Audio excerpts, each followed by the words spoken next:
तो कितनी अद्भुत बात है। देखिए, एक बच्चे के आगमन के लिए, एक बच्चे के आगमन के लिए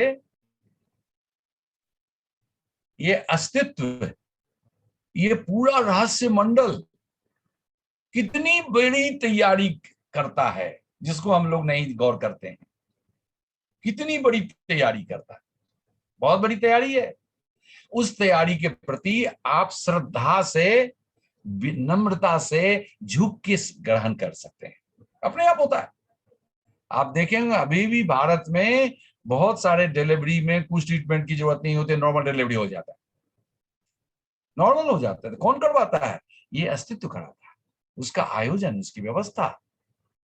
कहते हैं जब किसी को बचना होता है, कितनी भी विचित्र बीमारियां हो, कुछ भी हो, तो सब आयोजन सुविधा से समय पर होते चला जाता है।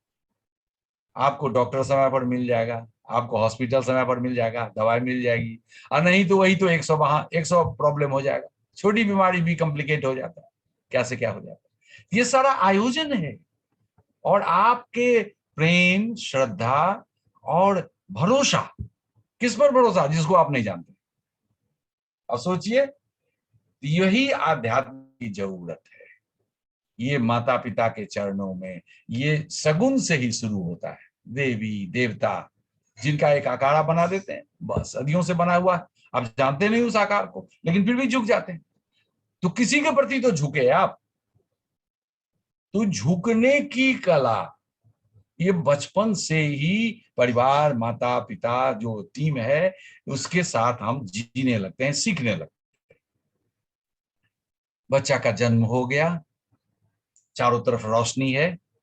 जापान में प्रयोग किया गया था कि भारत में तो ज्यादा नए प्रयोग हो ही नहीं सकते हैं, हॉस्पिटल में हो सकता है, कोई डॉक्टर हिम्मत करे तब, लेकिन डॉक्टर भी डरते हैं कि यहाँ पर केस हो जाएगा।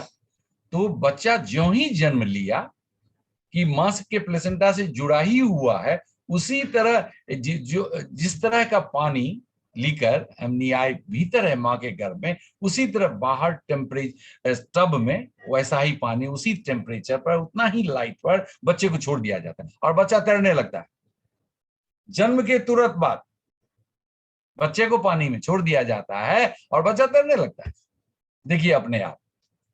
लेकिन भारत में क्या कोई इस तरह करेंगे? यानी वो हेल्थ को तुरंत, उसको कहते हैं, हम लोग देखे हैं, आप लोग भी देखे होंगे जो मेडिकल में पढ़ते हैं या सुने हो, ज्यों ही मां के गर्भ से बच्चा निकलता है कि तुरंत नर्स उसका नाभि का, ये उसको कहते हैं ये कॉर्ड, अम्बिलिकल कॉर्ड, हिंदी में क्या कहते हैं मुझे, उसको तुरंत स्टैंप करता है और कर दिया जाता है। तो बहुत बड़ा आघात है बच्चे पर। बच्चा वहीं से रोना शुरू करता है, चोट लगी उसका, कट, जीवन स्रोत कट गया उसका। अभी तक वो स्वर्ग में था जो अनंत स्रोत अकारण अपनी व्यवस्था से, रहस्यमय ढंग से उसको पोषण दे रहा था, उसको जिंदा किए हुए थे, और उसको आप डिस्टर्ब कर दिए, काट दिए। तो उसको कहते हैं उसमें समय लगना चाहिए। कुछ देर तक उस बच्चे को माँ के पेट पर ही छोड़ देना चाहिए, उसके टेम्परेचर से, माँ के प्रेम से, तरंग से वो वाकिफ हो जाए, जी ले। एक ये हो गई।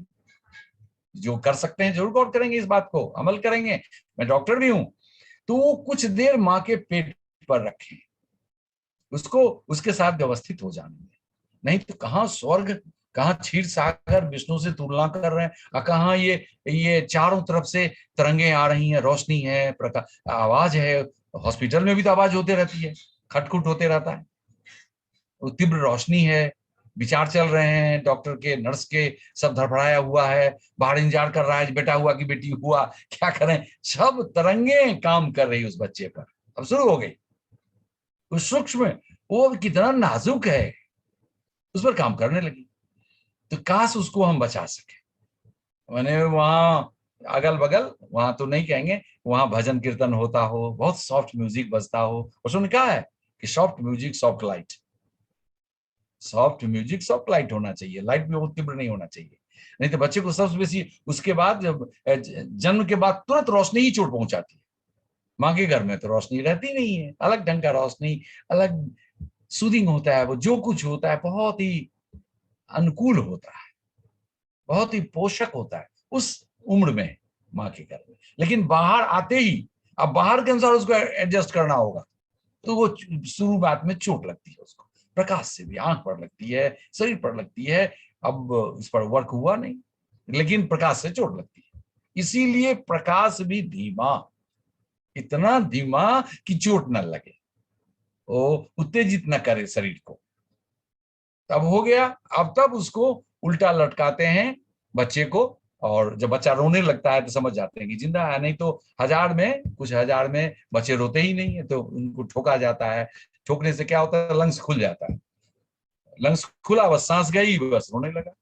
यानी वो जीवन प्रक्रिया शुरू हो गई, सांस लेना शुरू हुआ, सांस, फिर हार्ट काम करना शुरू किया, फिर तब पूरे शरीर में सर्कुलेशन शुरू किया, तब नर्वस सिस्टम काम करना शुरू किया। हमारे देखिए नर्वस सिस्टम पहले ही से काम करता है, सब सिस्टम काम करने लगे, सब सिस्टम काम करने लगे। मैं आपको इसीलिए कह रहा हूं कि इसमें आप कुछ योगदान दे सकते हैं तो जरूर दें अपने ढंग से। सब वो सुधार के साधक हैं, एडवांस लेवल के हैं, आप अपने भाव से कर सकते हैं। और एक चीज तो छूटी गया, ये अभिमन्यु वाला और अष्टावक्र वाला। माँ को आध्यात्मिक होना चाहिए, महापुरुषों के जीवनी सुननी चाहिए, महापुरुषों के बारे में सुनना चाहिए, धार्मिक ग्रंथ पढ़ना चाहिए जो समझ सकें। कुछ संस्कृत के श्लोक भी नहीं भी समझेंगे तो उसका ध्वनि काम करेगा, और कुछ चीजें जो आप समझ सके, यानी बुद्धि के तल पर और भावना के तल पर आपका विकास होगा, आप विस्तार लेंगे मां के गर्भ से। खास करके हृदय के तल पर, बुद्धि के तल से कम, इसीलिए ज्यादा भजन हो, संस्कृत के श्लोक पाठ हो जो आपको अच्छे लगे। ऐसा संस्कृत पाठ नहीं पंडित जी वाला कि चोट लगे, पंडित जी सब कभी कभी, लेकिन आजकल बहुत मधुर बना दिया गया है, बहुत उपलब्ध है। सॉफ्ट म्यूजिक, सॉफ्ट श्लोक पाठ, माँ को जो समझ आए, माँ को जो अच्छा लगे उतना प्रवचन, ओशो का प्रवचन हो, सदगुरु का प्रवचन हो, किसी भी ज्ञानी पुरुष का प्रवचन। अपने धारा में तो सदगुरु हैं, ओशो हैं, भजन है, ये सुनवाए। तो चलिए, बच्चे के घर की बात हो गई, फिर जन्म के समय की बात मैंने कर दी। अब देखिए, घर में माँ, दादी, नानी सब निष्णात होती है, डॉक्टर से ज्यादा एडवांस होते हैं। डॉक्टर तो रिसर्च करके बताएगा। अमेरिका, इंग्लैंड वगैरह में दादी नानी के जगह जब कोई माँ डिलीवरी देती है तो डिलीवरी हॉस्पिटल से रिलीज किया जाता है तो उसको बुकलेट दिया जाता है, ये पढ़ के करो। और यहाँ तो वो बुकलेट दादी है, नानी है, जेठ जेठ सास है, ननद है, भौजाई है, वो है को छोटा, पढ़िए, अपने पढ़िए, आपने कीजिए। यहाँ तो पूरा घर, पूरा खानदान खुशी ही खुशी बांट रहा है, मिठाई बांट रहा है, आनंद लुटा रहा है, सब जा रहा है उस माँ तक, उस बच्चे तक जा रहा है। कोई भी बच्चा किसी भी आर्थिक स्थिति में घर जन्मे, कितनी खुशी होती है घर में, चारों तरफ खुशियां ही खुशियां। वो खुशी नसीब होती है, माँ को होती है, बच्चे को होती है। इसीलिए घर परिवार में पूरा भरा पूरा परिवार हो जा दिया। नहीं तो फिर डॉक्टर का सर आपने पढ़ी, अपने कीजिए, आप फिर तुरंत तुरंत नौकरी में जाइए, कुछ ही महीना के बाद बच्चे को छोड़ दीजिए, बेबीसिटर के पास चले जाइए। आप भी गायब, आपका भी कोई वैल्यू नहीं, आप भी मशीन, आपका बच्चा भी बस एगो, उसको खाना पीना चाहिए, बस प्रेम नहीं चाहिए, उसको केयर करने के लिए उसकी अच्छी भावनाएं नहीं चाहिए, श्रद्धा नहीं चाहिए, सुगंध नहीं चाहिए। ये सब आयोजन करना होता है, ये आप पैदा कर सकते हैं। अभी मैं, आप लोग जानते भी होंगे, सदगुरु ओशो ने कहा है, जो ऋग्वेद में भी कहीं सुगंध की चर्चा नहीं है, ऋग्वेद में कहीं भी सुगंध की चर्चा नहीं। यानी सुगंध लोग जानते ही नहीं थे, गंध क्या चीज होता है, धीरे धीरे विकास हुआ।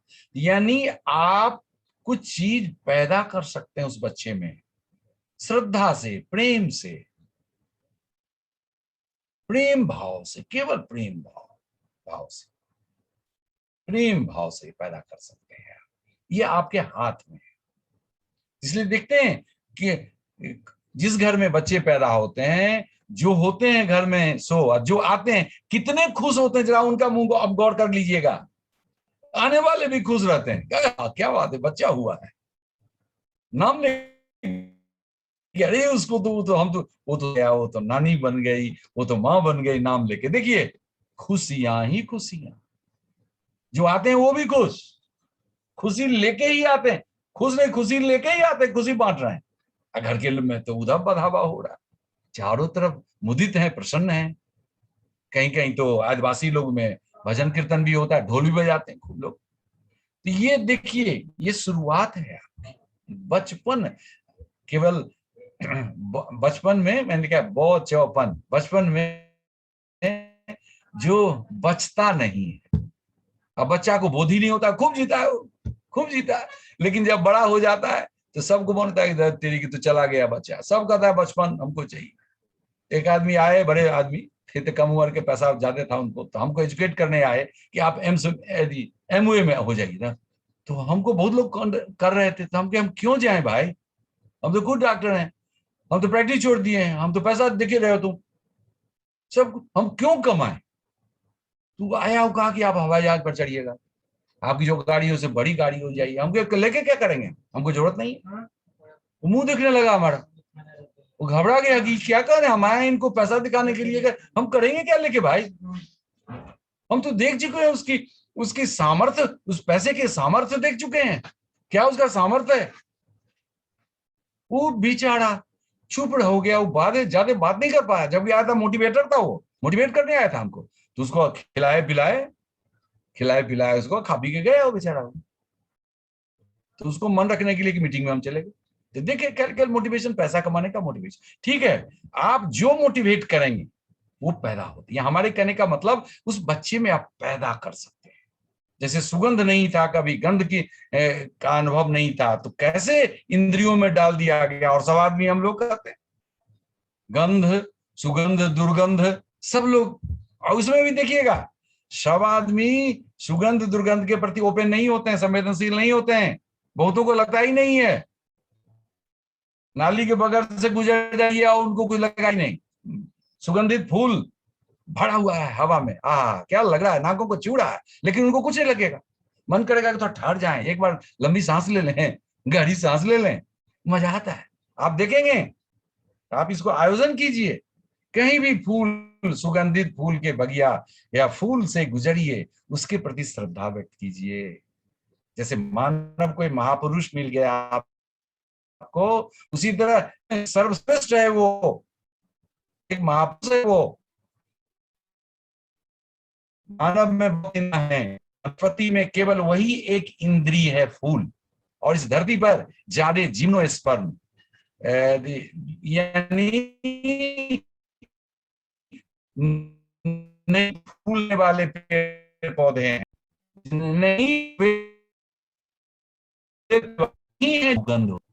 देखिए तो अपने भाग को, आप वहां पहुंच गए उस महापुरुष के पास, जो रेयर है, उसमें सुगंध रेयर है, और वो फैल रहा है, आपके कारण नहीं फैल रहा है वो मौज में है, वो चिड़ियों के लिए भी है, वो सबके लिए है, सब जीव जंतुओं के लिए। और भाग्य से आप गुजर रहे हैं, ले लें दम भर, घड़ी भर रुक जाए, दम भर ले लें सांस। फिर देखिए, ये साधकों के लिए भी कहते हैं, उस समय आप विशेष हो जाएंगे, तुरंत आत्म अनुभव होगा आपको, तुरंत बहुत पूर्णता से अपने शून्यता में आत्मरमन कर पाएंगे आप।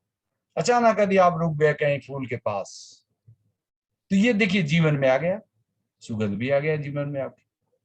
तो बचपन में जरूरत है, यानी आप अपने यहाँ फुलवाड़ी लगाइए, जगह नहीं है तो गमले में लगाइए फूल, बच्चे को परिचय कराइए, बच्चे को छुलाइए, बच्चे तोड़ेंगे, कूदेंगे, रंग देखेंगे, अरे रंग मजेदार है, परमात्मा का रंग अनेक है, जिसमें खास खास रंग खास बच्चे को पसंद होता है।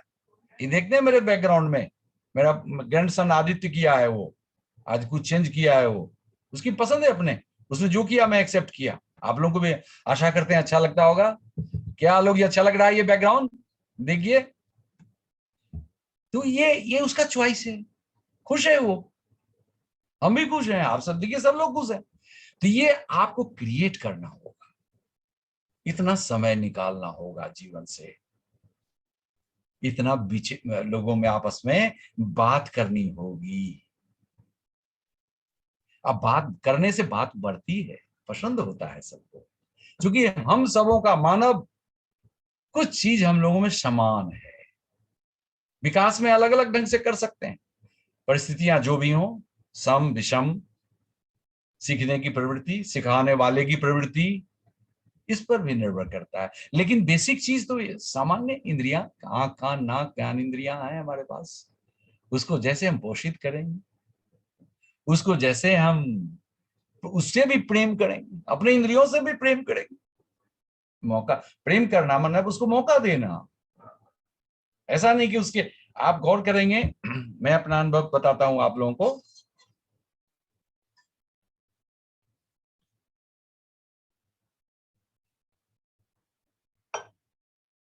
कुछ लोग जानते हैं, जैसे अनुज भी बैठा हुआ है, अनुज के यहाँ भी खाना खाए हैं हम, आलोक के यहाँ तो कई बार खाए हैं, बहुत लोगों के यहाँ खाए हैं हम।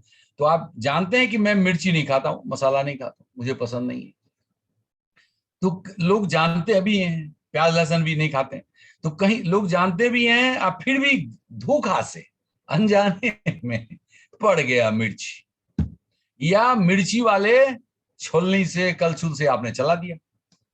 आपके लिए कुछ नहीं है वो, लेकिन मेरे लिए बहुत कुछ है, बहुत कुछ है। तो जब खाना शुरू करेंगे, एक और प्रेम, बस आपने इतना किया भाई, बुलाए खिलाए प्रेम से, पूरे घर के लोग इतना प्रेम लुटा रहे, तो मैं कैसे कह दूं कि ये गड़बड़ है। तो खा रहे हैं, लेकिन कुछ जो प्रेमी होते हैं, जो जुड़े होते हैं, बड़े गहन तल से जुड़े होते हैं आपसे, वो आपको वाच करते हैं। आपके मुंह के मुखमंडल पर आती हुई तरंगे, आती हुई संवेदनाएं को ग्रहण करने लगती है, क्या कुछ है गड़बड़। तो आप प्रेम कहिएगा, हाँ थोड़ा सा कड़वा है, थोड़ा सा कड़वा, ये कड़वा है, कड़वा तो है ही नहीं। तो मैं मान लेता हाँ हो सकता है, मेरे को तकलीफ है, फिर भी मैंने स्वीकार कर लिया। फिर मैंने गौर करके देखा कि इंद्रियां, कभी जान लीजिए आप लोग अपने इंद्रियों ललकारते रहते हैं, इंद्रियां कभी झूठ नहीं बोलती हैं। इंद्रियां कभी झूठ नहीं बोलती हैं। मैं उसका भी एक उदाहरण देता हूँ, जो मुझे पूना कम्यून में सेक्रेटरी ने बताया, लक्ष्मी ने बताई थी, उनकी पहली सेक्रेटरी थी ओशो के सर। मैं जब आया था पहली बार, तो ओशो नया नया बॉम्बे से शिफ्ट हुए थे पूना, तो उनके खाने का अलग इंतजाम होता था और अलग था। लेकिन कुछ विदेशी लोग जो आए हुए थे, कुछ ही थे, उनका भी खाना अलग होता था, वो भी बिना मसाला के खाते थे। तो एक ही चूल्हा पर दो बर्नर होता है, एक पर उसके लिए लक्ष्मी बना रही थी और एक पर उन लोगों के लिए बना रही थी। तो बना रही लक्ष्मी बना रही थी, उनकी सेक्रेटरी, सबसे पहले से अनमोल थी। माँ लक्ष्मी का भी ओशो जगत में, ओशो कम्युन बहुत योगदान है, बहुत, जो हम लोग मिले हैं संयोग से। तो इतने में माँ लक्ष्मी को ओशो ने बुला लिया किसी काम से।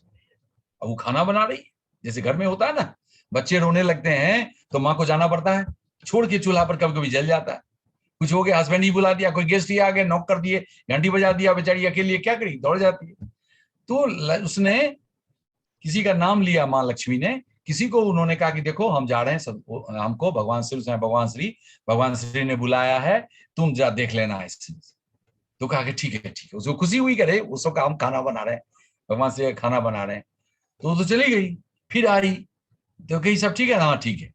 उसको खाना खाना शुरू किए, फिर वही चेहरे पर लकीर आ गई, उनकी संवेदनाएं आ गई। लक्ष्मी पूछी कुछ, कि हाँ ये तीखा है, कि तीखा है, शौक में आ गई, कितना प्रेम से बनाए और उसको तीखा लग गया, क्या करें, क्या त्रुटि रह गई। तो वो जाके इंक्वायरी की, एक एक डिटेल में। तो उसने कहा कि मैं तो कोई मसाला दिया नहीं, जिस माँ का नाम लिया था उसने कहा मैं तो मसाला दिया नहीं। तब लक्ष्मी ने पता लगाया कि दोनों के लिए दो कलछुल था। भगवान श्री ओशो के जो सब्जी बन रही थी उनके लिए अलग था छलनी या कलछुल जो कहिए, और इधर दूसरे के लिए अलग था। तो गलती से उसने जल्दीबाजी में दूसरे के छलनी से ओशो में लगा दिया था, ओशो के खाना को चला दिया था। अब देखिए, इतनी मामूली सी हरकत ओशो को की व्यवस्था को, उनके इंद्रियों को संवेदना दे गई, बस ये कलछुल से, कलछुल में सब मसाला लगा हुआ था। तो मैं कहता हूं इंद्रियां कभी झूठ नहीं बोलती हैं, इंद्रियों को संभालना है। हम लोग इंद्रियों को बहुत काटते हैं, है गलत, ये नहीं होगा। संदेह करते रहते हैं, संदेह नहीं, पोषण। यदि स्वाद जी मांगता है तो क्यों नहीं स्वाद बड़ा खाना खाइएगा आप। यदि नाक को सुगंध अच्छा लगता है तो क्यों नहीं सुगंध की आप सुगंध, गंदे माहौल में क्यों रहेंगे आप। पसीने की कितनी बदबू होती है, अपने पसीने की बदबू होती है, हम लोग गौर नहीं करते, बैठ जाते हैं किसी के बगल में, मुझे मुश्किल हो जाता है, अपना बस के नाम मुश्किल हो जाता है, अब दूसरे के बारे में सोचिए। तो ये ख्याल रखना होगा, ऐसा बचपन हो, पोषण इतने संवेदनशील, तब अनंत संपदा जो लेके आप आया है कोई शिशु, कोई बच्चा, तो वो प्रकट होगा इस माहौल में, इस तरह से आप सिखाएंगे तब। तो बच्चा ग्रो होने लगा, इंद्रियां विकसित होने लगी। फिर आप आजकल तो नर्सरी में भी पढ़ाया जाता है। पहले 5 साल था एक उम्र, 5 साल से पहले लोग शिक्षक के पास नहीं भेजते थे, घर में ही अपने माता पिता, सरस्वती, यहाँ सरस्वती देवी कहलाती हैं, विद्या की देवी, तो उनका ही नाम लेके लोग अपना खली धरा देते थे किसी शुभ दिन में। देखते थे कि लड़का बहुत, बच्चा बहुत प्रतिभावान है, लड़की हो या लड़का प्रतिभावान है, तो उस हिसाब से 3 साल के बाद। लेकिन 5 साल से पहले स्कूल भेजते ही नहीं थे, हम लोग भी 5 साल में पढ़े। और आजकल नर्सरी इसके बाद क्या कहते हैं, किंडर गार्डन भी होता है, वो नर्सरी से पहले होता है क्या, पता नहीं क्या होता है, किंडर गार्डन, नर्सरी, फिर केजी। अब बताइए, वो बेचारा मुश्किल में, उसको कोई दाई पैसा खाने, जिसको दनवा कुछ मिलता है वो भी कम ही मिलता होगा, उस पर क्या लालन पालन करेगी उस बच्चे को, जो माँ करेगी। अपनी माँ के अपने आंगन में कूदेगा, ननिहाल में बच्चा नानी नाना मामा मामी के पास रहेगा, मौसा मौसी के पास कूदेगा खेलेगा। वो क्या स्कूल में, किंडरगार्टन में करेंगे लोग उसकी देख रेख, और उसको क्या प्रेम देंगे, क्या संभालेंगे, उसको तो डिसिप्लिन बनाएंगे, ऐसे जूता पहनो, ऐसे बैठो, झुक रहा है और ऐसे पढ़ो। गजब की बात, विचित्र सा युग आ गया है। एक और मैं उदाहरण बताता हूं, जिंदा उदाहरण, पटने की बात है, केजी की बात है। मैंने, लड़का कितना साल का रहा होगा, 3 या 4 साल का रहा होगा। टीचर ने मुझे रिपोर्ट किया था, शिक्षिका पढ़ा रही हैं, और एक बच्चा बहुत आलस्य में है, बार बार झुक रहा है, गिर रहा है, वो अपने को संभाल नहीं पा रहा, आंखें बंद हो जा रही है और झुक रहा है, गिर रहा है बार बार, उसका सर बेंच से टकरा रहा है। तो वो केयर की कि भाई क्या बात है, तो देखी तो बुखार है उस बच्चे को। और वो बच्चा अब सोचिए, उस जिले के, पटना जिले के डीएम का बेटा था, पटना के डीएम का बेटा ऊपर रहा था केजी में। सब लोग घबरा के प्रिंसिपल को खबर किया गया, प्रिंसिपल तुरंत टेलीफोन किए डीएम रेजिडेंस से, उसकी माँ आई, तो माँ ने कहा कि हाँ, आज तो बुखार था ही इसको। अब देखिए, माँ कह रही है कि बच्चा बीमार था, इसको दवा खा के भेजे हैं पढ़ने के लिए हम। अब देखिए, तो ये क्या कहिएगा, इसको क्रूरता ही कहिएगा। तो शिक्षिका ने पूछा कि अरे हद हो गया, इतना छोटा बच्चा बीमार है और आप दवा खा के स्कूल भेज दी, क्यों भेजी। तो उसने क्या कहा, सुनिए, ये चौंकाने वाला और है। उसने कहा कि इसके पिता डीएम हैं, वो भी बीमार हैं, लेकिन वो दवा खा के गए हैं काम करने। अब लीजिए, वो काम करने गए हैं, दवा खा के गए हैं, उम्र में बड़े हैं, तो बच्चा भी वही करे, क्योंकि बच्चे को भी बड़ा होना है। अब देखिए उसमें कठोरता आएगी कि नहीं। वो लड़का जब भी कोई बड़ा होगा, उसके अधीन कुछ लोग काम करेंगे, तो कितना कठोरता से काम कराएगा उससे। वो पहले तो भरोसा नहीं करेगा कि दवा खा के काम करो, ठीक है, दवा खा के एक हद तक कर सकते हैं, लेकिन जरूरत क्या थी रेस्ट से? उतने छोटे बच्चे को क्या करना था नर्सरी में? कुछ दिन वो केजी में नहीं आएगा तो क्या होगा? सब दिन आना जरूरत तो नहीं है बच्चे को, उतने छोटे बच्चे को स्कूल में। तो देखिए लालन पालन से क्या हो गया। आपने बचपन के जो पोषण है, लालन है, पालन छीन लिया बच्चे का, तो बचपन तो बढ़ेगा ही, और ये बचा नहीं पाता है कोई। हाँ, उस आदमी की जो बात करते पैसे कमाने वाले की, उसको हम पूछे, हमको जब बहुत परेशान किया हो तो हम कहे बड़े बड़े आदमी, तो उसने बिल गेट का नाम लिया। बिल गेट आप लोग भी जानते हैं, बहुत पैसे वाले आदमी है, दुनिया में बहुत करामात कर रहे हो, बहुत चैरिटी दे रहे हैं, खुशी की बात है।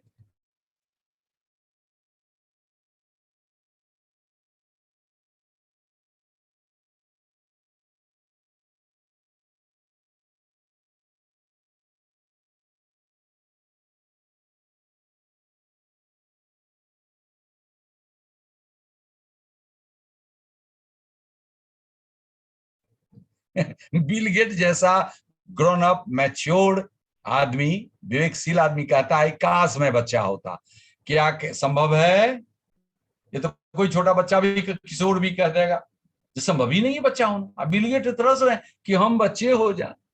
तो देखिए बचपना, एक तरफ धनपति हैं, दानी हैं, और अविकसित होना चाहते, जैसे कि संभव है असंभव को संभव करने के। ये अफसोस, यानी उनका जो स्प्लिटनेस है, माने भीतर से बटे हुए हैं, खंडित हैं, पूर्ण नहीं हुए, हो ही नहीं सके। यदि कोई बच्चा प्रसन्न है, आनंदित है, संतुष्ट है, तो पूर्ण है वो। ओंकार को जाने कि नहीं जाने, निराकार का ब्रह्म को रमन करे कि नहीं रमन करे, लेकिन भीतर से वो स्वस्थ है, शांत है, स्थिर है।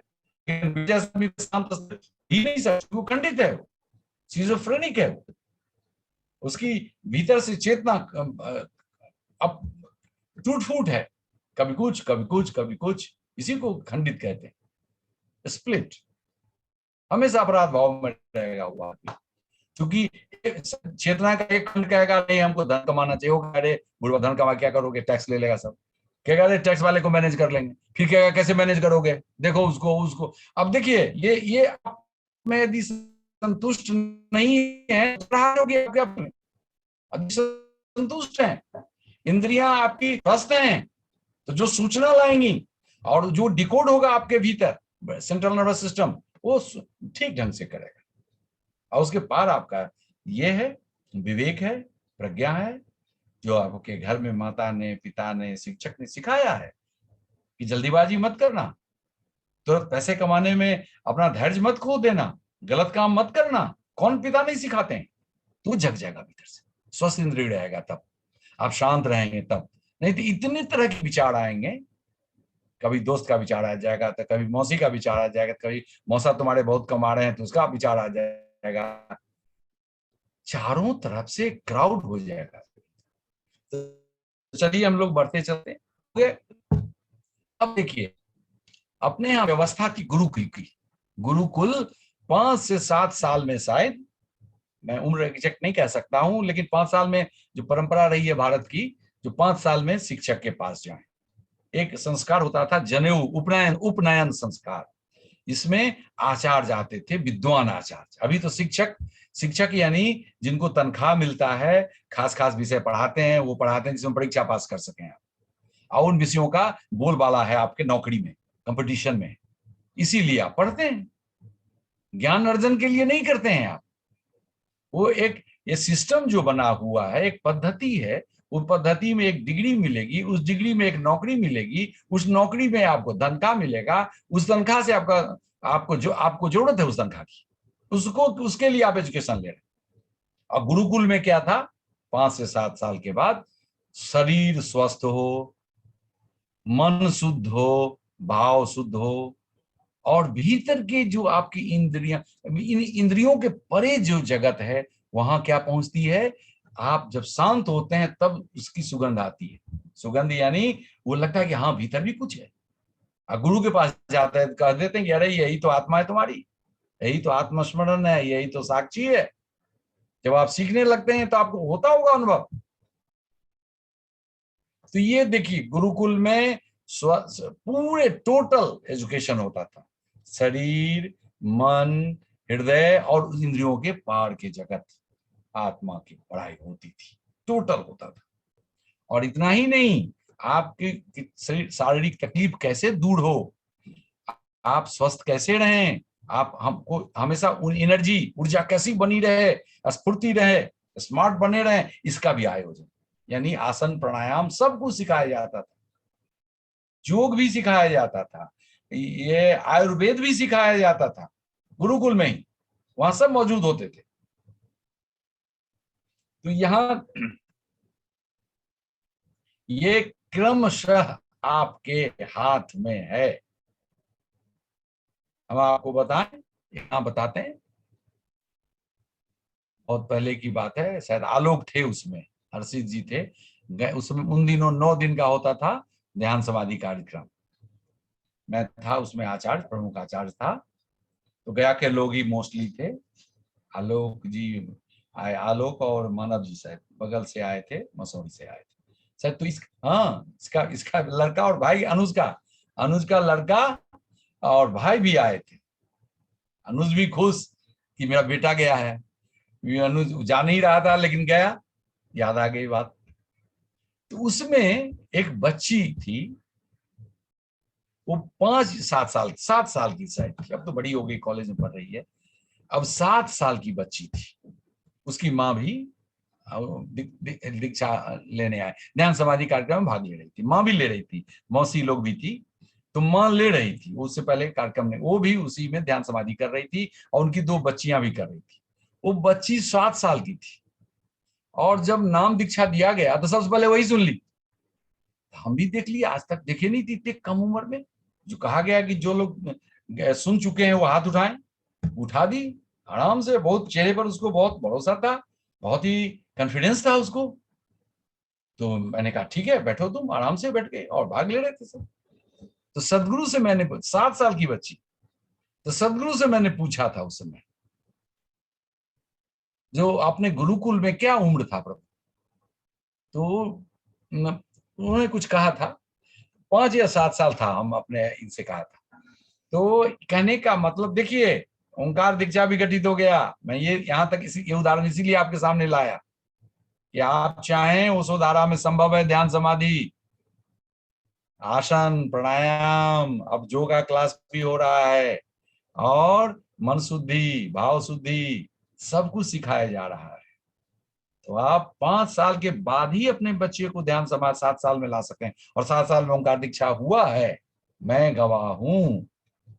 इसलिए आप सबों से विनती है कि बच्चे को आप अपने, तो आप देते हैं सब अच्छे से लालन पालन करते हैं, लेकिन उसको उसके इंद्रियातीत अवस्था, उसके भीतर जो निराकार है, आत्मा है, उसको विकास करने के लिए भी कुछ करें आप, काफी कॉशस रहें आप इसके लिए, आप तैयार रहें अपने लिए भी और दूसरे को भी कहेंगे तो लोग करेंगे कोशिश, दूसरे को भी। जैसे वो बच्ची तो आई थी, एजुकेशन ओंकार दीक्षा लेने, इसलिए सारे लोग, ये आप लोगों को लग रहा है थोड़ा सा बोलते ही जा रहे हैं प्रयोग भी कराते हैं सब लोगों के चेहरे पर जो किसी किसी के चेहरे पर कभी मुस्कान आ जाती है तो सब, चलो जो माता पिता नहीं उनके लिए तो अच्छी खबर है, तो यहां तक लाए। तो चलिए हम लोग कुछ प्रयोग करते हैं इस, क्या देवाशीष, अब देखिए प्रयोग करने के लिए सब तैयार हैं, कितने हमारे अद्भुत हैं, उसोधारा कर्मठ हैं, सब हंस पड़े, वाह क्या बात। इसका मतलब आप जिस जगत के स्वामी हैं वहां दोनों है, यानी बुद्ध स्वभाव भी है आपका, और संसार भी है, संबंध भी है। तो चलिए हम कैसे इस बोरियत को दूर करें, एक छोटा सा प्रयोग बताते हैं। ये भी मैंने सीखा ही था लॉन्ग बैक, समझिए 3-4 में पंजाब में सीखा था।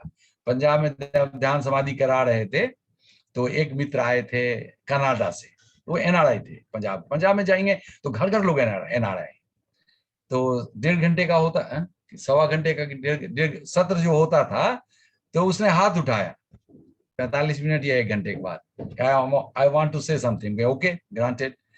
तो उसने कहा कि हमारे यहाँ, कभी हिंदी कभी पंजाबी में बोलता था, हमारे यहाँ कनाडा से आया था, कनाडा में जब भी 45 मिनट या 45 मिनट से ऊपर का कोई भी सेशन होता है, वर्कशॉप होता है, तो हम लोग क्या करते हैं, हम क्या बताओ, तुमसे सीखेंगे हम।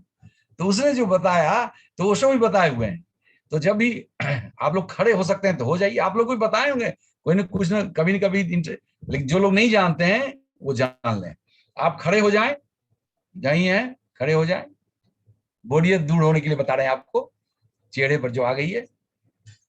और ये ऐसे हाथ कर लें सब आदमी, मैं करूंगा तो इसमें आऊंगा ही नहीं, इसीलिए मैं बैठा हूं, नहीं तो मैं भी करता। ऐसे कर लें और इसको स्ट्रेच करें, ऊपर स्ट्रेच करें दोनों हाथों को। मेरी आवाज आ रही है ना, आवाज आ रही है? हाँ, तो इसको स्ट्रेच कीजिए, ऊपर खींचिए, दिखाते हैं हम भी, पूरा खींचिए और पंजे पर खड़े हो जाएं, पंजे पर खड़े हो जाएं, और घूम सकते हैं तो घूम जाएं, एक राउंड मार लें, और मुंह से आवाज, चलिए समझे? आपने स्ट्रेच किया पूरे शरीर को, पूरी ऊर्जा को जो बासी हो गई थी आपके भीतर, जो एनर्जी स्टेल हो गया, बासा हो गया, वो उसको आप बदल रहे हैं, उसके नेचर को। तो क्या सबको खींचा आपने नीचे से, तन लीजिए फिर से, हंसते हुए, बोलते हुए कुछ, ड्रॉप कर दीजिए नीचे। अब देखिए अपने अपने आंतरिक स्थिति को देखिए। अब माने जो भी बासा ऊर्जा था आपके भीतर, एनर्जी, वो निकल गया और फ्रेश क्रिएट हो गया भीतर में। जो आपके शरीर की क्षमता है, जितना बार कर सकें करें। एक तो बता देखिए, सबके चेहरे तो, हंसी तो आ गई सबके चेहरे पे, सबके चेहरे दिख रहा हूं जो भाग ले, सबके चेहरे पे। एक ये हुआ, और दूसरा है, आप लोग देखे होंगे इनक, जिसको क्या कहते हैं, छक्का, वो सब ज्यादा ताली मारता है, ताली मारता है, तो खूब ताली मारे और थोड़ा मुस्काएं। वो छक्का लोग कभी नाखुश नहीं होता है, उसे हमेशा उसके चेहरे पर हंसी ही होती है, क्योंकि ताली खूब मारता है। मारिए ताली, हंसते चलिए, हंसते चलिए, अलाउ योर सेल्फ, हंसते चलिए, हंसते चलिए। देखिए खूब जोर, जितना मारोगी, जितना मारेंगे आप, उतना बैड एनर्जी निकलेगा और क्रिएट होगा। खाली नहीं रहता है शरीर, जब तक जिंदा है इसमें पोषक तत्व तो बनते रहता है, फ्रेश। ठीक है, एक तो दो हो गए, गाल फुला लीजिए, फुलाइए सब आदमी, सुंदर गाल को अच्छे लगते हैं, फुलाइए और फुला के फूक के फेंकिए, जितना एक झौसन है सब निकल जाएगा आपसे। जो एग्जॉस्ट हो गए हैं आप, खूब लंबा फेंकिए, फूंकिए। अचानक आप गाल पहले फुलाओ, पहले गाल फुलाइए, कुछ देर रिटेन कीजिए भीतर, गाल फुला के और फिर फूक मारो कस के, खूब लंबी फूक, लंबी फूक, हाथ के एक्शन से बेसी फूक।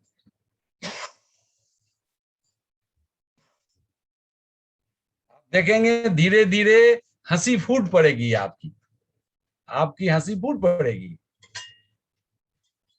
ठीक है,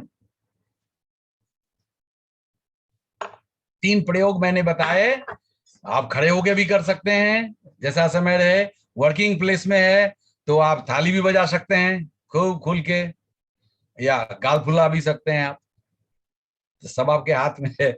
जैसे जैसे आप अपने को ताजी एनर्जी से भरें और प्रसन्न हो सकें। तो बच्चे के एजुकेशन तक मैंने प्राइमरी तक ले आया आज। और कुछ किसी को कुछ पूछना हो तो पूछिए इस संबंध में। इसके बाद अगले दिन ये कैसा रहा, ये जीवन के जो कली खिलने वाले, बहुत अच्छा रहा ना? तो बोलिए, कोई आदमी बोलना चाहते हैं तो बोलिए। आलोक जी इनको अनम्यूट कर दीजिए, चाहे आप अपने अनम्यूट कीजिए, परिचय दीजिए, आइए शेयर कीजिए। खास करके माताएं बोलें कैसा लगा, शेयर कीजिए।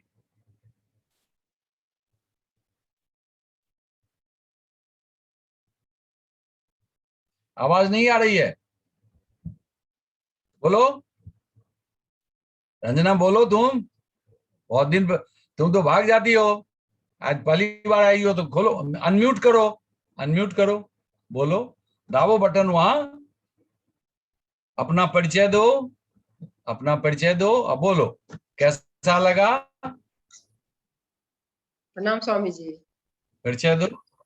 हाँ प्रणाम। मैं रंजना। बोलिए। मैं रंजना, बहुत अच्छा लगा स्वामी जी। और बहुत सारा चीजें मेरे को समझ में आई, बातें बच्चों को बताने के लिए और सब लोगों को। इसी तरह हम लोग को एजुकेट, हम जानते हैं, सब लोग जानते हैं, कोई मैंने नई बात नहीं कही, थोड़ी सी अनुभव के साथ, थोड़े उदाहरण के साथ, अपने उम्र के अनुभव के साथ आपके साथ परोस दिया, अच्छा लगा। ठीक है, थैंक यू रंजना। और प्रणाम कोई? प्रणाम। ठीक है, थैंक यू। और कुछ कहोगी? नहीं। अब तुम नहीं। सालनी कुछ बोलने वाली थी, बोलो। ये बच्ची बोलने वाली है, बोलो, बोलो बोलो, वैभव की, बोलो। एक बच्ची बोल रही है, खोलिए वैभव जी, इसको बोलने दीजिए, आवाज नहीं आ रही है, आवाज नहीं आ रही है।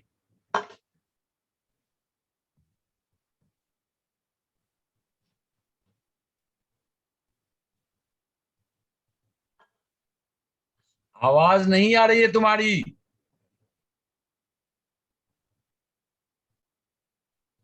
ठीक है, पिताजी से कहो, दादाजी क्या है,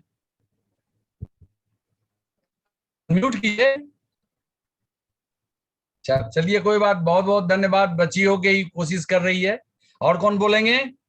आइए, स्वागत है आपका। देखिए कितनी खुशी की बात है, आज ज्यादा माताएं हैं। अच्छा, आज तो विषय बहुत माकूल था ये। अपने बच्चों के लिए ये सिखावन हो गया। जी। अब बोलिए, अब कौन बोलेंगे? क्या होने, अब तो विजय बाबू, अब तो अब दादे हो सकते हैं, पिता तो हो नहीं सकते हैं। तो दादे होने की तैयारी बताइए। देवाशीष तो दिख नहीं रहा है, हाँ है तो देवाशीष, बोलिए। नहीं तो विदा हम लोग लेंगे।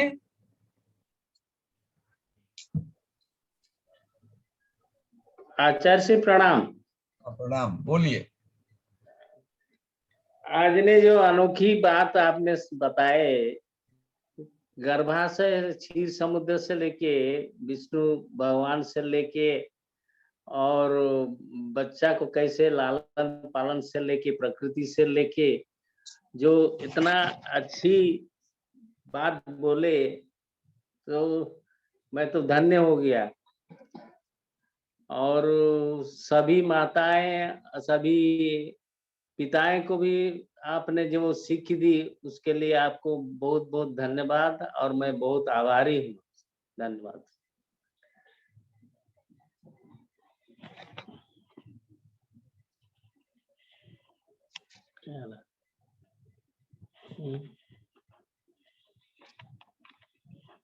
क्या है यार?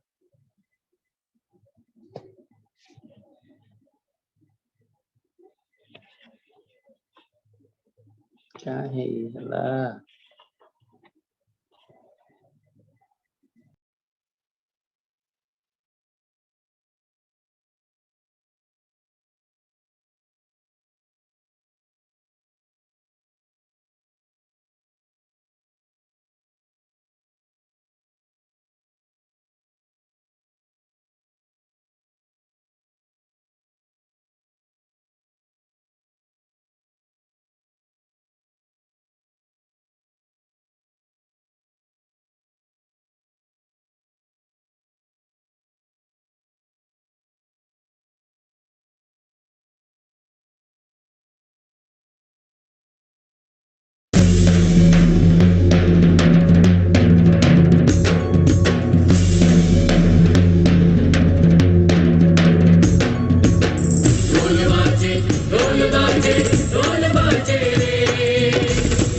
कबीरा नाचे रे, कृष्णा नाचे, मीरा नाचे, कबीरा नाचे रे।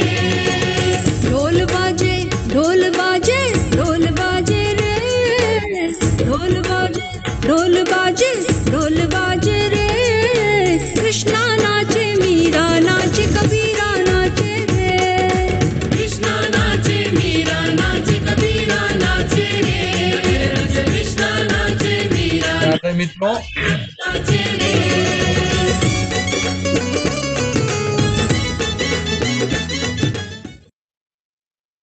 हाँ, मैं कंक्लूड कर देना चाहता हूं, फिर हम लोग उत्सव मनाते हुए विदा लेंगे कि जो हमारे पास उपलब्ध है, ये संसाधन, जैसे जितनी सुविधाएं उपलब्ध है हम लोग लेते हैं, इसी तरह ये ज्ञान हमारे पास में ओशोधारा में, ओशोधारा के सन्यासियों में, ओशोधारा के परिवार में जितनी बातें मैंने कही, कोई बाहर से नहीं लाया हूं, ये उपलब्ध है। हम इसका उपयोग करें।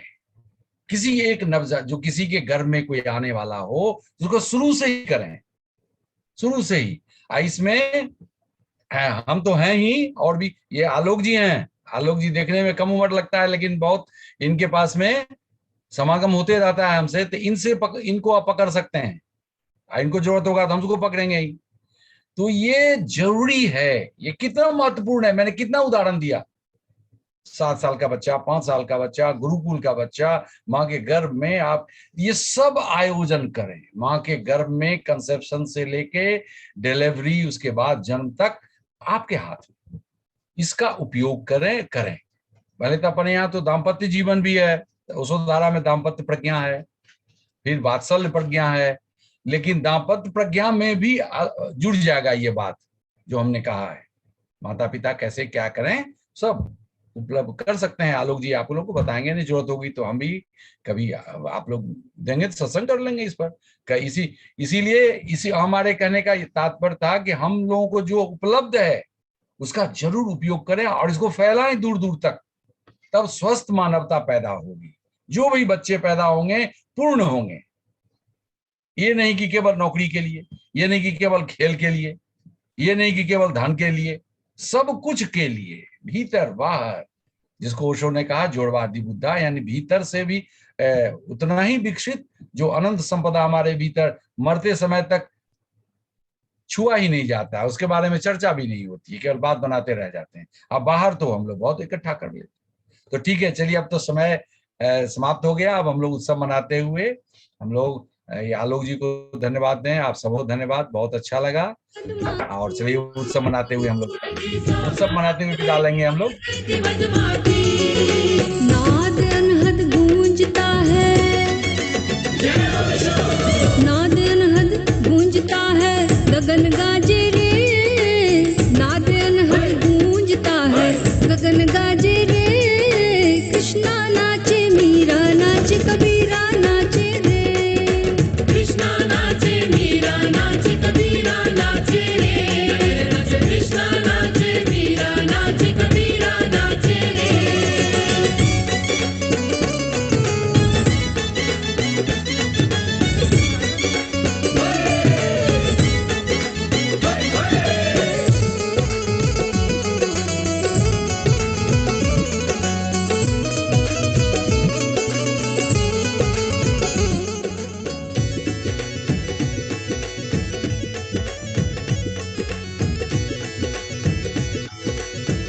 प्रणाम प्रभु, एक बात कहनी थी आपसे। हमने भी है हाँ कहिए, शेयर कीजिए। एक मधुशाला, प्रभु ये अनुज सर है, अनुज स्वामी जी, और माँ जो इस भी स्पॉटलाइट पे है, इनका बहुत मेजर एक्सीडेंट हुआ था अभी। रेखा माँ का, रेखा माँ का। अच्छा, तो हम चाहते हैं कि आप इनको अपने कृपा दृष्टि में रखिए, इनके लिए प्रेयर करिए, क्योंकि बहुत ज्यादा एक्सीडेंट हुआ था, इनको बहुत चोट लगी थी प्रभु। अब ये स्पॉटलाइट किया है इनको प्रभु, स्पॉटलाइटेड है। हम देख रहे हैं। अभी भी प्रभावित हैं। ठीक है, अच्छा कि तुम आ गई, अच्छा। तो चलिए हम लोग एक बार कर देते हैं, वायु से, अग्नि देव से और वायु से प्रार्थना करके इनको स्वस्थ कर देते हैं। सब आदमी हम लोग किए हैं, ठीक है आलोक जी प्रभु। हाँ, हम लोग सब लोग किए हैं। प्यारे मित्रों, आप सबों ने भाग लिया है। अब इसका मौका है ये लोग बहुत ही पुराने हैं, ओशोधारा में बहुत इन्होंने काम किया है, आश्रम में जाके हम भी इनके घर खाए पिए हैं। वाइफ हस्बैंड दोनों एक्सीडेंट हो गया है, तो इनके दुख को निवारण के लिए जो ब्रह्म तत्व पंच तत्व है वही हमको हील करते हैं। तो हम लोग वायु तत्व, उसमें उदान वायु हीलिंग है, उदान वायु।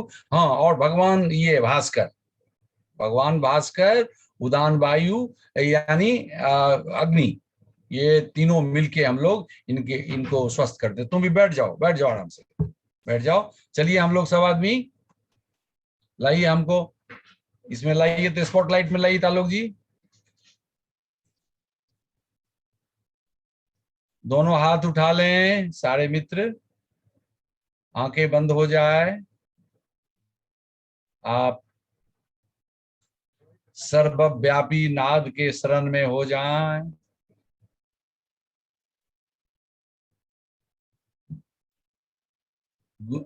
प्रभु के निनाद में, उनके ब्रह्मनाद में, नाद ब्रह्म में, उनके शरण में हो जाएं। और हाथ को मैंने बताया था कि इस वातावरण में, गगन में जैसे कोण बनाए, एंगल, जहां मैक्सिमम आपको संवेदन लगे वो आप रख सकते हैं। तो ऐसे में भी होता है और ऐसे में भी होता है, तो जो आपको लगे वो, उसमें प्रभु की कृपा हो जाती है, ऊर्जा बरसने लगती है, जो आपको सूट करे।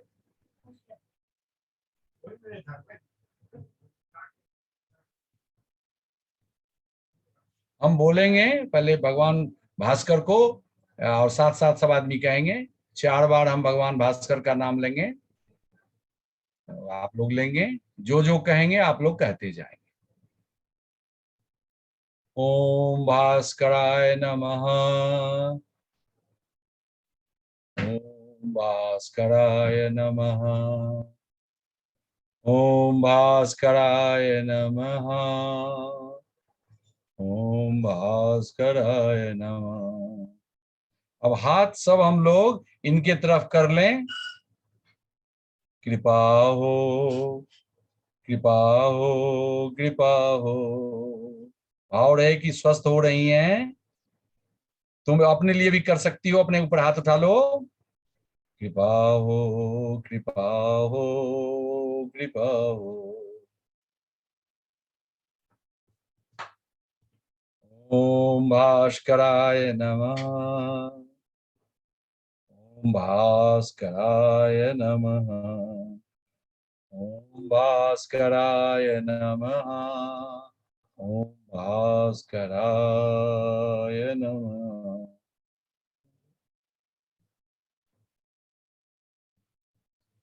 कृपा हो, कृपा हो, कृपा हो। स्वस्थ हो, पूर्ण स्वस्थ हो, स्वस्थ हो। और भगवान भास्कर को प्रणाम कर लीजिए। भगवान भास्कर का मतलब कोई उगते हुए सूरज ही नहीं है, अभी चारों तरफ रोशनी है, ताप है, गर्मी है, वो भी भगवान भास्कर ही हैं।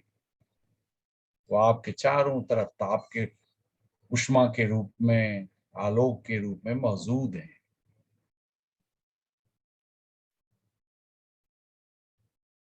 चलिए उदान वायु से भी कर देते हैं। ओम वायु नमः, ओम वायु नमः, ओम वायु नमः, ओम वायु नमः। कृपा हो, कृपा हो, कृपा हो, कृपा हो, कृपा हो, कृपा हो। स्वस्थ हो, स्वस्थ हो, स्वस्थ हो, स्वस्थ हो, स्वस्थ हो, स्वस्थ हो। अब इनको भी धन्यवाद दे दें। भगवान भास्कर, भगवान ब्रह्म, वायु एवं ब्रह्मनाथ, तीनों को चरण में झुक जाएं इन तीनों के। आप ही के कृपा से यह संभव हुआ। आपकी जय हो। जय।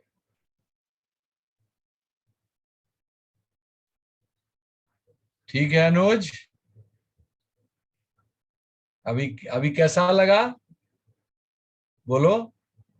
आवाज नहीं, म्यूट अनम्यूट करो, सब सुनेंगे। बहुत अच्छा लगा हाँ, बोलो। प्रभु। बहुत अच्छा लगा ना? जी प्रभु। लेकिन तुम हाँ, इसको बोलने दो, तुम्हारी वाइफ को। बोल पा रही है कि नहीं? नहीं बोल पा रही हो? अच्छा लगा प्रभु। हाँ, क्या तुमको इससे कुछ स्वास्थ्य महसूस, रिलीफ महसूस हुआ? जी प्रभु, अच्छा लगा। अच्छा लगा, ठीक ठीक है, अच्छी बात है, अच्छी बात।